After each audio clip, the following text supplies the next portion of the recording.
What stupid rule at your school backfired beautifully?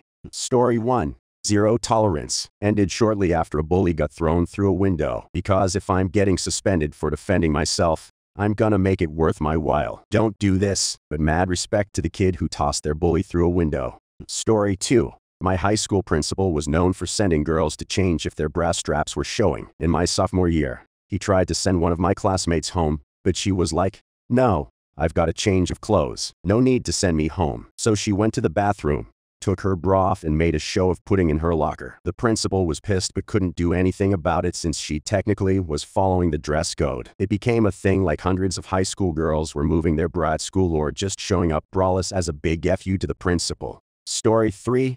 Late 80s high school rules. No shorts. Classmate came for an exam with basketball shorts that were below her knees. Teacher made her go home to change. She came back in a micro mini skirt and wrote her exam. Story 4. The bottom floor of my secondary school was a square that had corridors all the way around. After some incident where a kid got knocked over, they implemented a one-way system. Unfortunately, they were very strict on enforcing it. If you accidentally walked past your class, you couldn't just turn around. They seemed very proud of their new rule until everyone started showing up late for class because they had to do extra laps of the bottom floor. Story 5. A long while back, but in my school banned the color pink because a bunch of students were wearing it one October and they thought it was a gang thing. It was for Breast Cancer Awareness Month. The rule didn't go well for them. My principal banned pink silicone bracelets. They were being sold in town to raise money for breast cancer. 6 months later, she had to have chemo to treat her breast cancer. It's not really funny, but it's kind of ironic. Also, yes, she survived. I still see her around town on occasion. For a mission. Back to better health than before.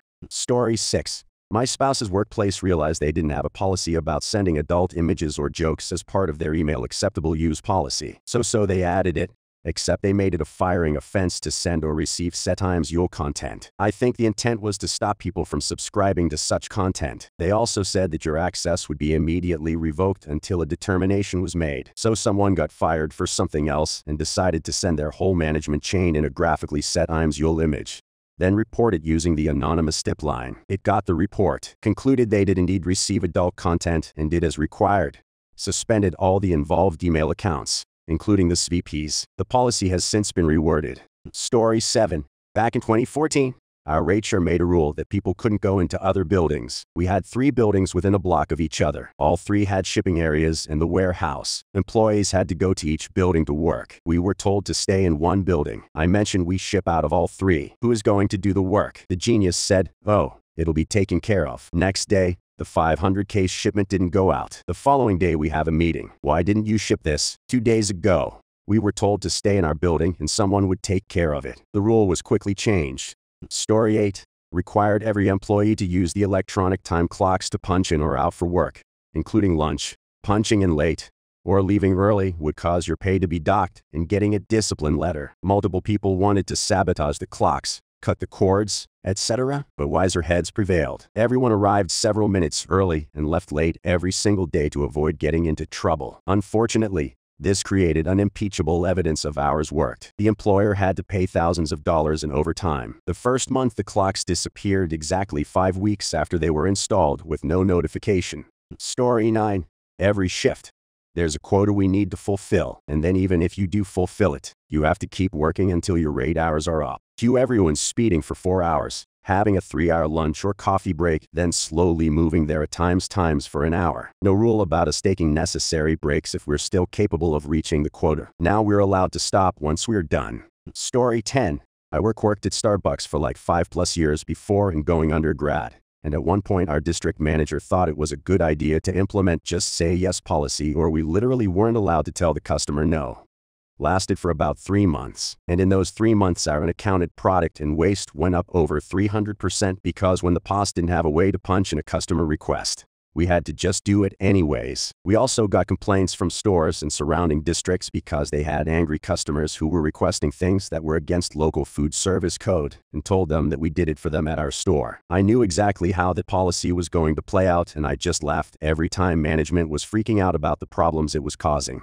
Story 11. I am the one who lives closest to work, so if the building alarm goes off overnight, I'm the first on the list to get the call from the alarm company. It used to be that if we had a good reason to believe the alarm was not an actual break-in, we could just tell them not to summon the police that ignore the alarm. I can access the building cameras from home. The most common alarm was the cleaning crew, who were always messing up the disarming. Then a sister site ignored an alarm that turned out to be an actual break-in, and the facilities director decided that no matter what, if there was an alarm, we should have the alarm company summon the police, then go to the building, get the police all clear, and reset the alarm. This was a pain in the at times, but rare enough, and I lived literally 2 minutes away. Then we contracted for the alarm company to come in and replace all of our panels and sensors. It was a nightmare process that ultimately ended up taking months, and the whole time there were phantom alarms, sometimes multiple a night. Each time I had to go out in the middle of the night, I prepared the required report, send it to the facilities director, and request to go back to the old process. Each time you said no.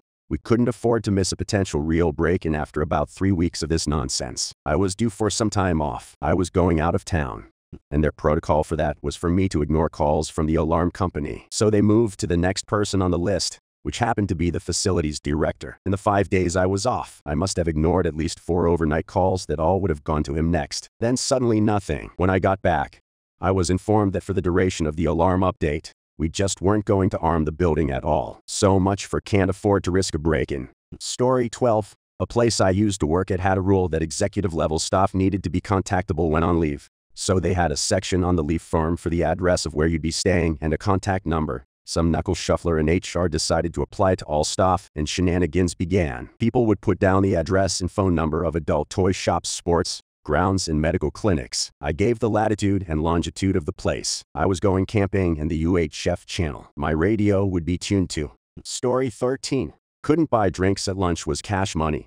Had to buy some vouchers there. Just cheaply made laminated pieces of paper. This was 2001. I was 13 and bored. Skinned the vouchers and printed them out on paper that kind of matched the color of the vouchers and laminated them myself. They were horribly made and not even the right color on the backside. Also, crudely cut out. I made about 100 of them and passed them out after I tried paying with them for myself and encountered no problems. Made some new friends and up production. Took them about 3 weeks to find out, but by then the fake ones had intermingled with the real ones and had already been resold to students via the student office. About half of the vouchers were fakes. Drinks were cash only. From then on, they had no choice but to accept the fake ones for a little while longer, though, as they had sold and charged for some of them. Story 14.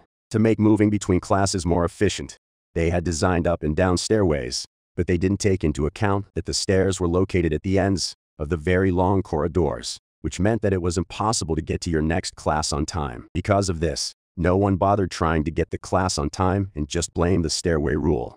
Story 15. Not a rule, but a change in policy. I used to work at a major beer distributor as a delivery driver. They decided to start using less glue in the packaging to save money. We're talking a few cents per package. As a result, breakage during distribution increased drastically, while causing them to eat a lot more damaged products. It caused a large loss in profit that they quickly changed course.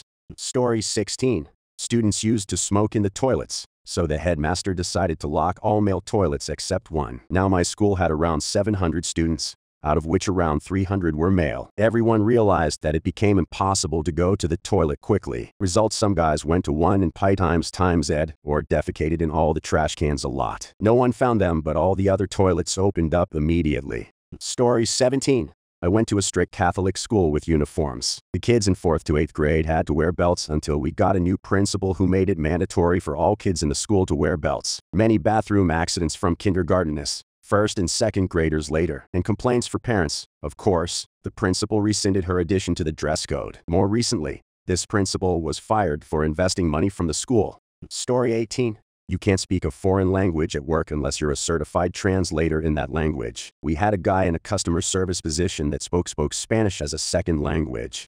His regular Spanish-speaking customers were confused as to why he could no longer speak to them in Spanish because they knew he was fluent. Eventually, Jay explains to them in English that they made it against the rules for him to speak Spanish. They weren't happy about that.